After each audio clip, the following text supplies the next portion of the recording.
Renowned motivational speaker and author Dr. Wale Akinyemi and his wife Taiwo Akinyemi have been married for 25 years now.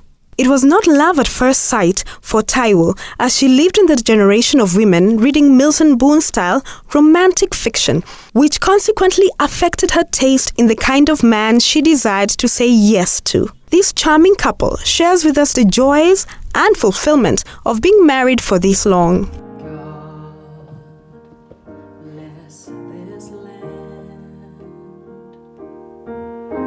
Bless our leaders too. Help them to rule in righteousness and truth. Let peace. Dr. Wale and his wife Taiwo Akinyemi met during their teenage years in a concert where Dr. Wale had been invited to perform. Years later, the two met again in church where Dr. Wale was a pianist and the head of the church choir where she was a member. They became friends for a long time, but a music project changed the course of their relationship when Dr. Wale broke the news to Taiwo that he was in love with her.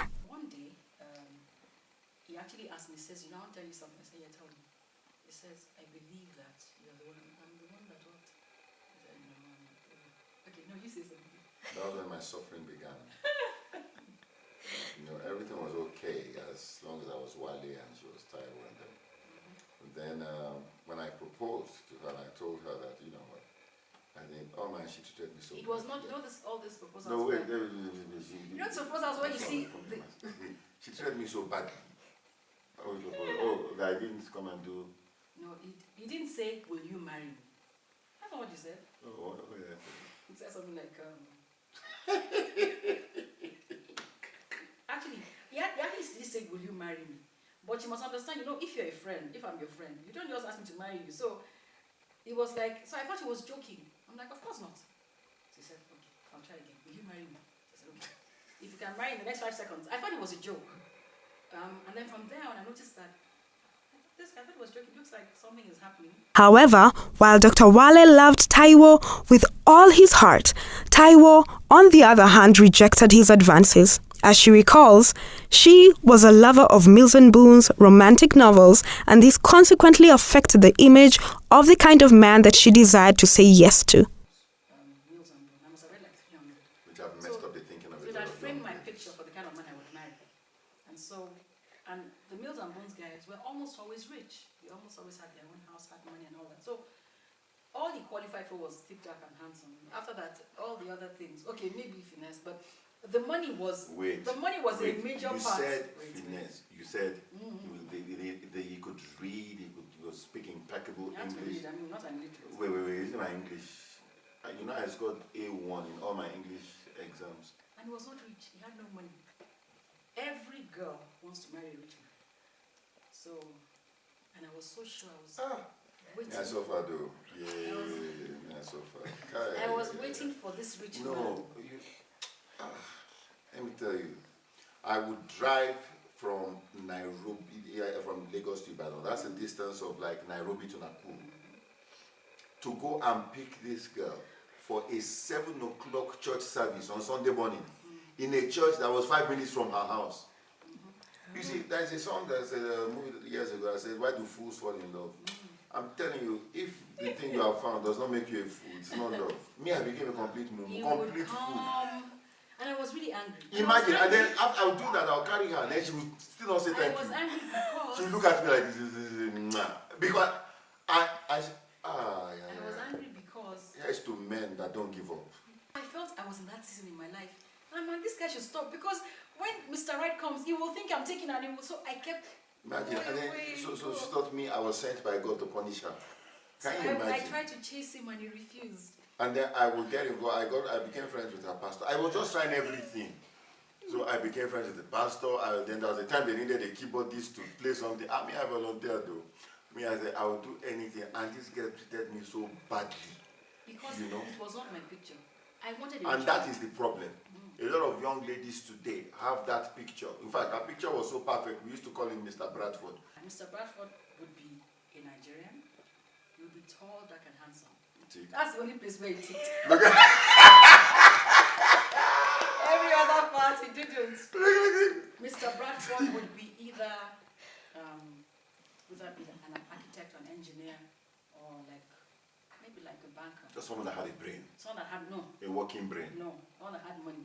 It was not, the brain was not the issue. So you have married a rich fool. So anyway, and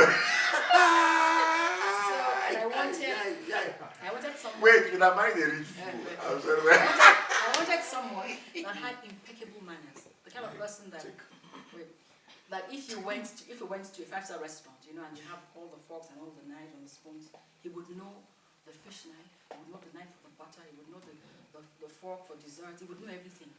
But I also wanted somebody who appreciated my culture, because I'm Yoruba, who appreciated my culture, and who was so well spoken. His English was, and so every time he came, I'm like, gosh. Didn't I have all those ones? You only tick for tall, dark, and handsome. I didn't speak good English. What's your problem? Okay. I didn't speak good English. Okay, he spoke good English, but this is my friend. Wait. No, wait. Let's go back. Yes. Cultured. After the painful chase, Taiwo said yes, half-heartedly, to Dr. Wale. As she puts it, she felt disappointed by this decision, and she felt that God had failed her by giving her a man who lacked cash. I said yes, but he still didn't have money, which was a major issue. So that's why I wrote that letter. So that from day one, it will be clear. I'm not looking to take care of him. I've said yes, but God will take care of him because he had no money. I got to her and to say bye-bye, because I'm going to England, and I was telling her, you know what, just forget it. Forget that I ever asked. And then she said to me, and when I got back, she said, I'm going to marry you. And she was very business. I just said yes. She said, yeah, and then you gave me this very silly note. Yes, Wait, you gave me a very silly note. Pastor said that this day I agree to marry you. Now listen to insult. She said, and I am not looking to you to look after me. God will take care of me. Can you imagine that insult? Okay, so, can you imagine that insult? Like, God will take care of me. So me, I was just, so why then did you say yes? I was supposed to be unnecessary. Dr. Wale and Taiwo finally tied the knot, and being that they were both popular in their hometown and that this was the first wedding in both their families, theirs was grand nuptial that looked more or less like a societal wedding. They narrate to us the memorable moments of their big day. We knew that our wedding was going to be huge. We knew we were going to have a big wedding because it was very, very popular when we were on campus. We had all these networks. At this time, cash was not coming like I expected it to come, and we had already fixed the date.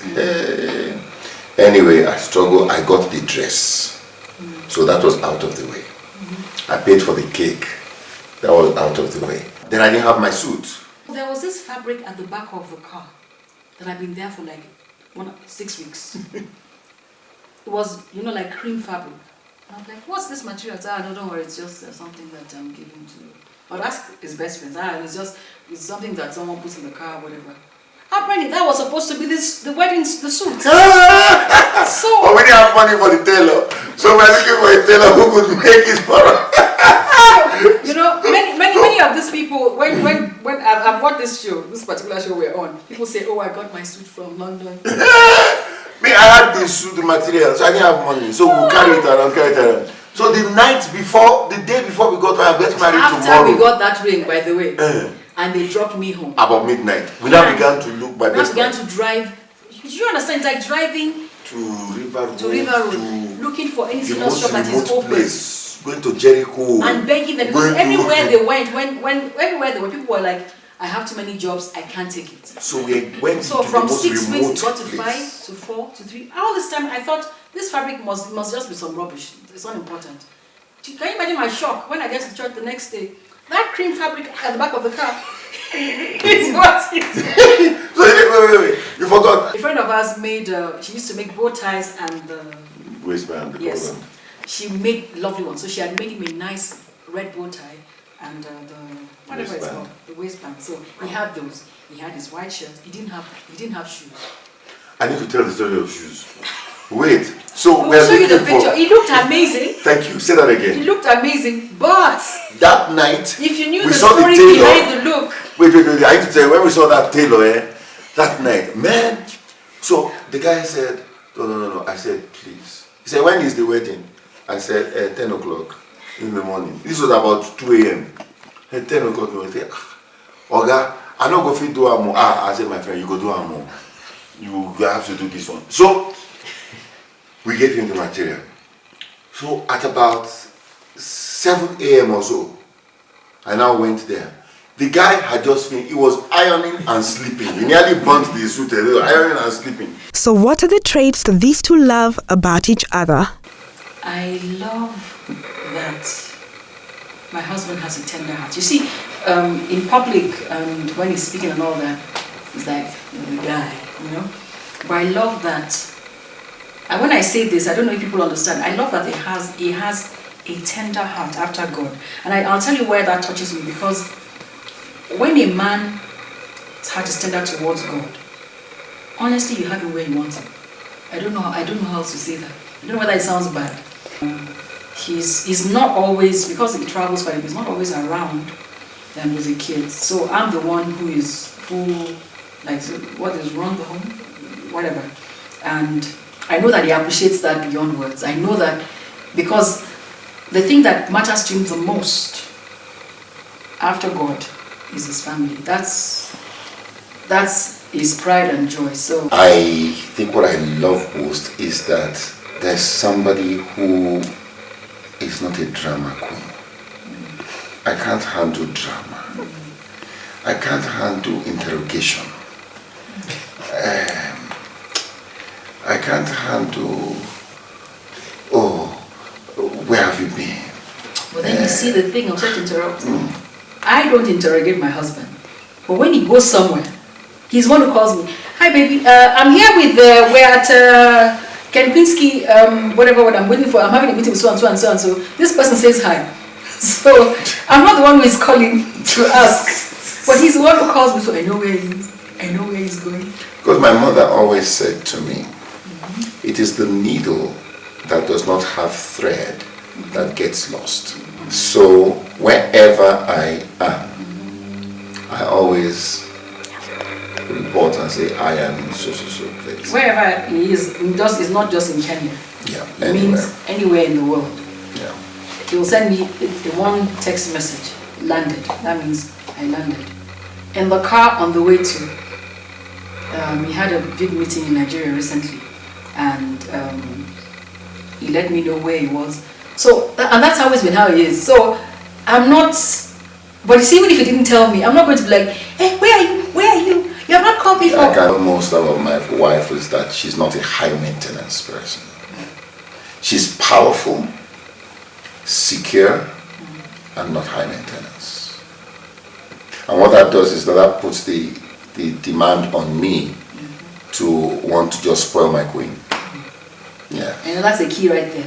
Women that force. I can bet he always says things about how he doesn't like high maintenance, whatever, and that if I was whatever, he would have run away. God knew that that's how he was. That's why he brought us together. Dr. Wale and Taiwo began their wedding life on a high note. They had a big house with 5 bedrooms that was given to them as a wedding present, and Dr. Wale's business was going on well. As the firstborn in her family, Taiwo had also been in command, giving her younger siblings orders on what to do. You must understand, if you've been having people do stuff for you. I mean, not that I was lazy, but in the kitchen, I cook and say, so you wash dishes, you clear the counter, you sweep the floor, and I'm gone. So that's how I did my things. Even in the room, I'll be like, okay, I've washed the toilet, nobody should touch this. I told everybody what to do. But now I'm married and there is no one to tell to do stuff. So it was hard. I'm the kind of person that I can express if I was and I start talking, I would probably not articulate the point. So I thought the best thing to do is to write. So I wrote everything. I was angry, didn't have a house help, you're not helping me to do the stuff in the house. I wrote everything. I wrote that letter and I put it on his Bible, because the habits that he had was that every morning when he would wake up, the first thing he would pick by his side of the bed was his Bible. So I knew that if I want him to read this letter, it has to be on the Bible. So I put the letter on the Bible. In the morning, he would pick his Bible, and paper would fall. And then other books, because it would fall. So by night, it's at the bottom. So I put it back in the Bible. The next morning, he picks his Bible, and he puts the Bible back. So after about 3 days, now I was about to explode. So on the third day, I think I was washing clothes. I was washing clothes, I was doing dishes, I was in the house. So he says, let me sit with you. Let me just sit down, we were talking. So I just said, I've been so very angry with you. So he says, why? So I told him, I wrote a letter. He's like, you did?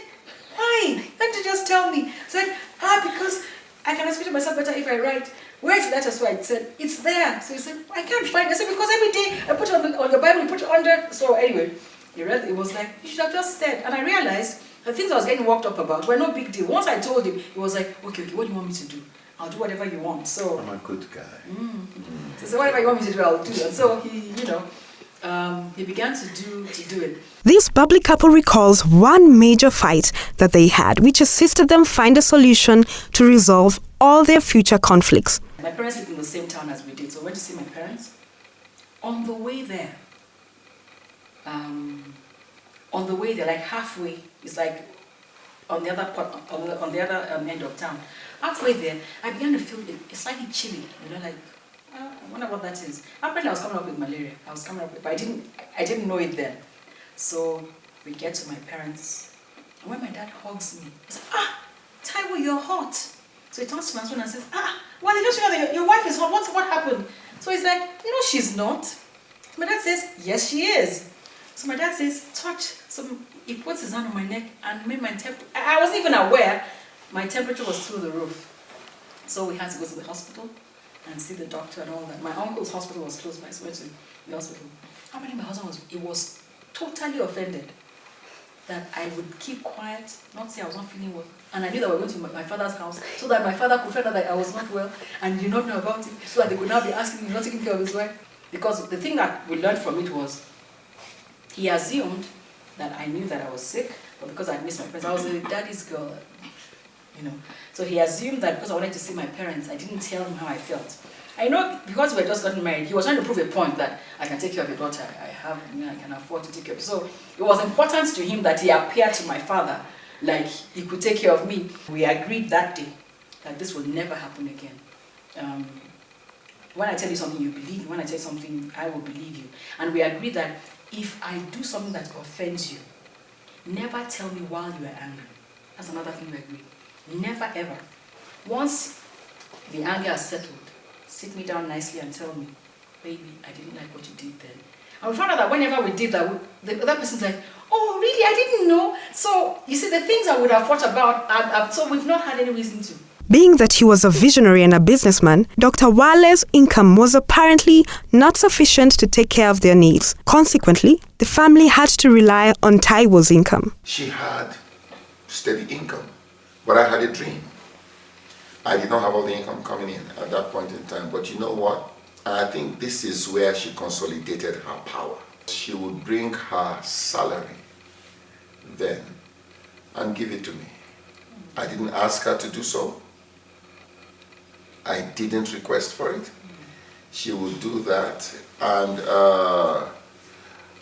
I felt so embarrassed, really, at that point. And if I gave her money from her money to do her hair, she would say thank you.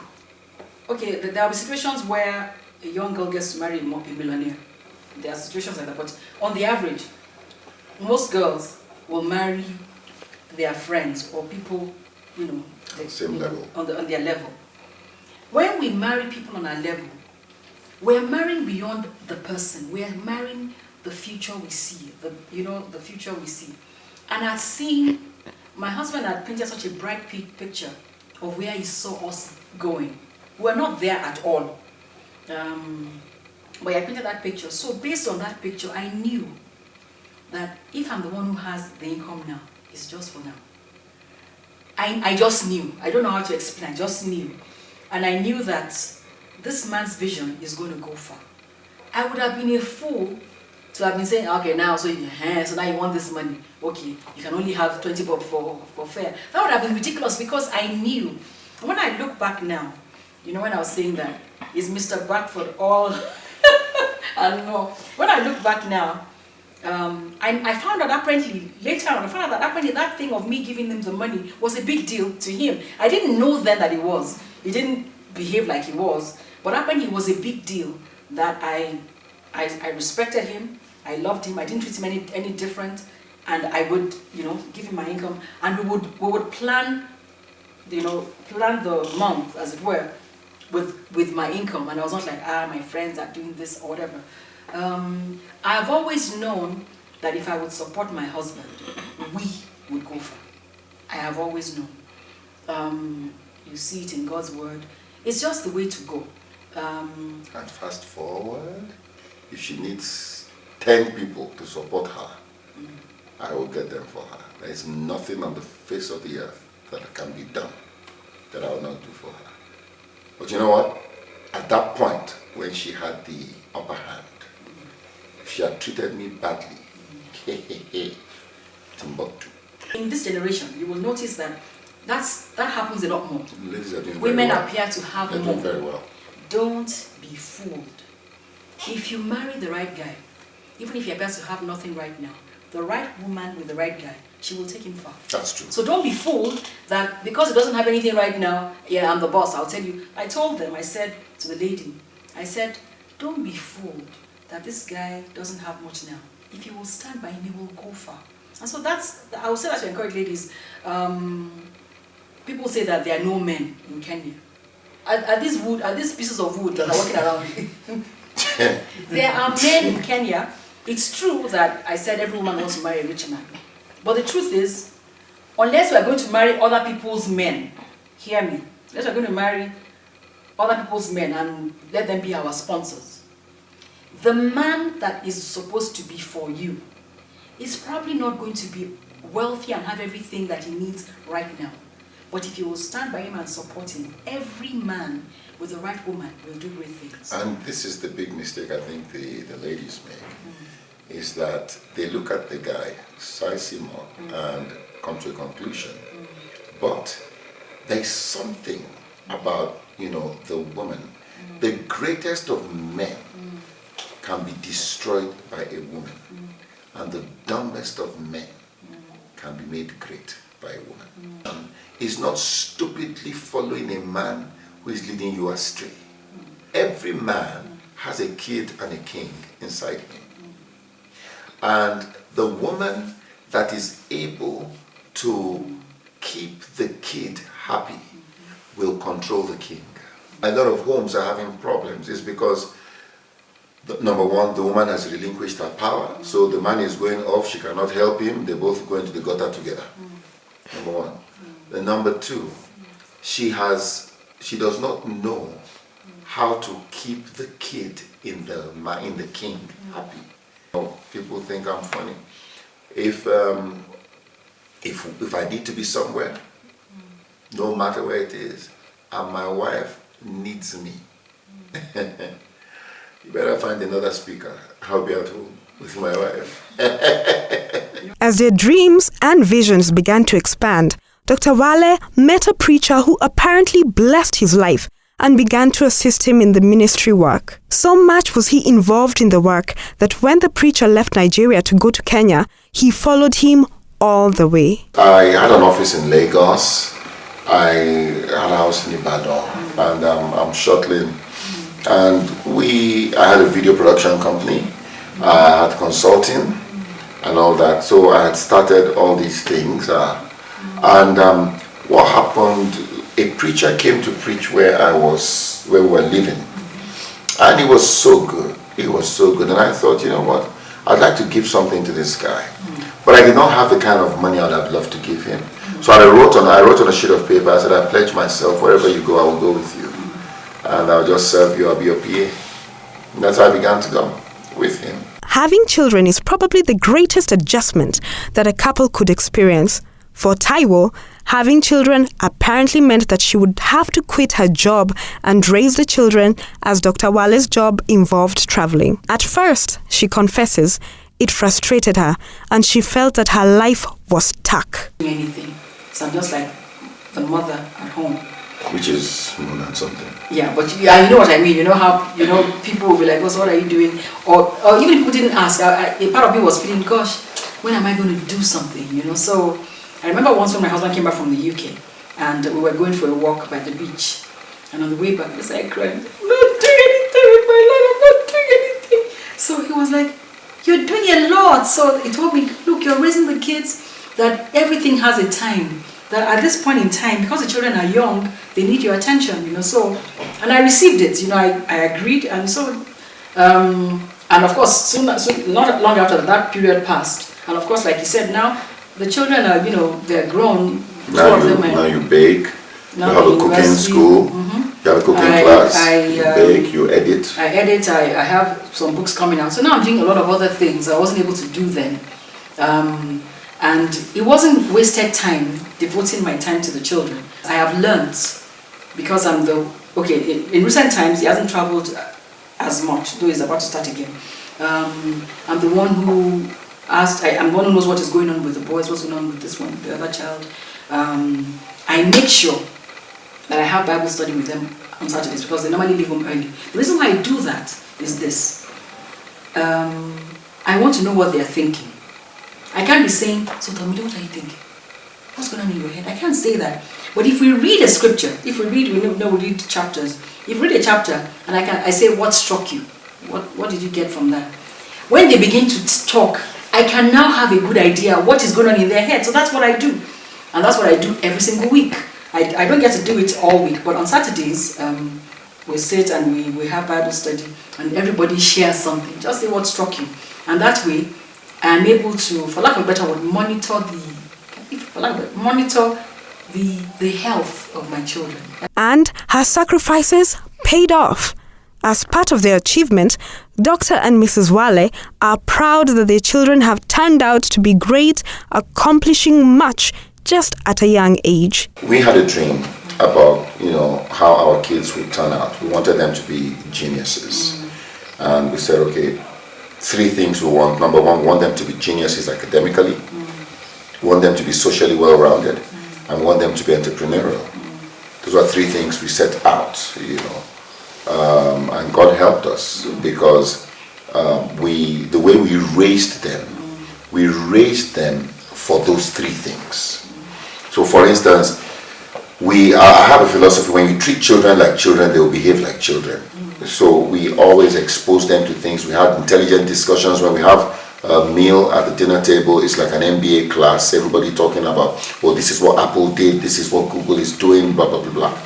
And the results have been phenomenal. Tomide, as at now, he's in his final year in USIU studying information systems and technology, and he's graduating with the first class honors. Ola is going to graduate with the first class also in international business administration.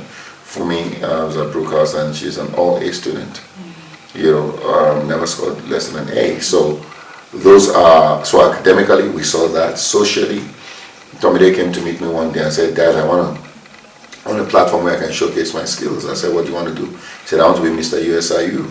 So hey, he's Mr. USIU right now. Ola is the School of Business representative for USIU. Fumi has traveled to give speeches on the Africa Leadership Academy platform, Model Africa Union, and so on and so forth. Is that we have created an atmosphere where they are go-to person.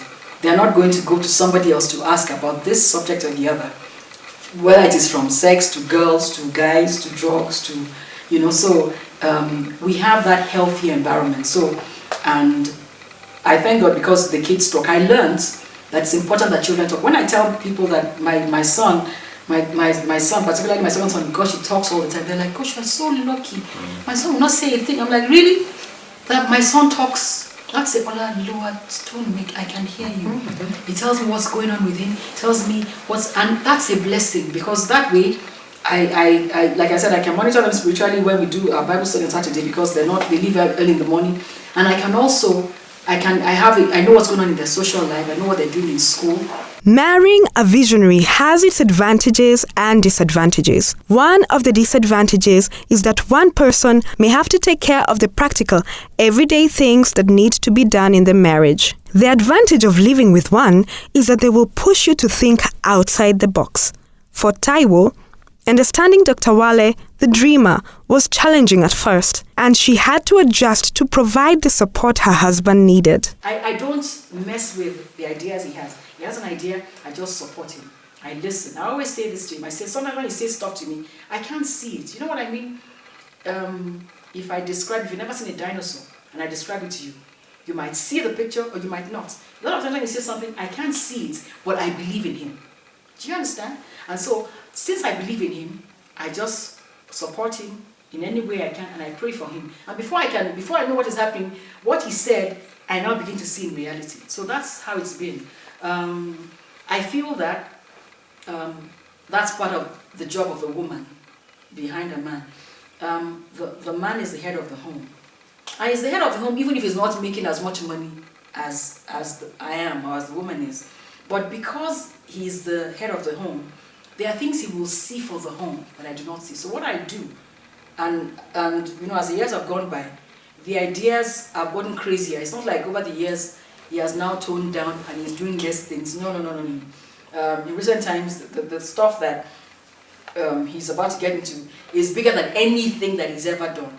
And so what I just do is I support. She makes me look good. Yes, and she creates an environment where I don't have to think about any other thing but my work. I have no distractions in my life. So she's made that possible. Yeah. I also think that over the years, you know how they say that the longer you stay together, you begin to look like each other. So you're looking at me. I don't know how far it is true. You're looking at me. I don't know how far it is true, but I know that, for example, our taste in music is the same. We like the same kind of music. We come from similar backgrounds. So, there has been no conflict in that area. It helps. We believe the same way, so it helps. But there are also areas where, let me put it this way, where I am weak and he's strong. And where he's strong and I'm weak. So we complement each other. That's how it's supposed to be. It shouldn't be that our differences make us like this. Our differences should make us, because the areas where I may not have a strong point, like there are things where if I look at it, I can see, this is all I can see. But if my husband looks, he sees this and he sees the other angle and all that. And so he can give me a perspective. And there are areas where also, that's what I do for him. And so that's how it's supposed to be. Our differences are supposed to complement each other so that the areas where I maybe have a weakness or I'm not so strong in something, you are, and so you can support me. That's how I think it's supposed to be. At least that's how it is, the areas where we're different. What I was saying about, he likes to have all the lights on, those are not major things. I would normally just put on the side lamp. My husband's like, put all the lights on. Occasionally. With the current rise of incidences where husbands were leaving their homes to have affairs with young girls, one would expect that Taiwo too, being that her husband is great and wealthy, will be worried about the trend, but she is not. She shares her tips on how to make her husband fall in love with being at home. Women should stop nagging their husbands. If you nag a man, you see, when he knows that you own him, you don't tell him, that I'm your wife. He already knows, it's not news. He knows, but you show him that no matter what is out there, this is what is worth coming home to. And you don't get that place by always saying, so where are you? Who was that laughing in the background? Where are you? I can hear women laughing. What are you doing? All that just makes you sound insecure. If you had done that to me, I'd have moved to Timbuktu right now. So, I'd relocated to Timbuktu. So, and I must admit that there's a tendency as a woman to want to protect your man from whoever it is that's out there. But there's a line that we need to draw. A line between I know the man and I believe in the man. I think from the man's perspective, I think a lot of men have been driven away from their wives by their wives. I think so. I think you get to a point where your nagging and insecurities will drive him. Let me tell you something. Marriage is between two whole people, not two half people. How do you know when you're ready for marriage? It's when you don't need a man. You're ready for a relationship when you don't need a relationship. How come? Because you have decided, you know what? If you are not complete, if you go into marriage on the platform of needs, oh, I need someone to just hold me at night. Oh, I need someone to do that. Look, if you go into marriage on the platform of needs, you will be needy throughout the marriage. He is also a musician, a motivational speaker, and an author of several books. He has written the books The Billionaire Within, The Billionaire Within, Why Do Some Dream of Success, Creative Thinking, and Help, My Chocolate is Melting. I'm very, very, very passionate about communicating information to people, particularly young people. Through reading, I'm able to help transform companies. I'm able to help, transform even working with governments and things like that. And some of the books I have written, I'll tell you why. This one is called Why Do Some Dream of Success While Others Wake Up to Achieve It. Why did I write this book? I was at a point where everywhere I went, people were talking about their dreams. But the gap between people who talked about their dreams and people who actually walked in their dreams was so wide. I remember having a meeting many, many years ago. This was in the 80s, 86. I hosted a meeting, and everybody that came for that meeting talked about their dreams, what they were going to do.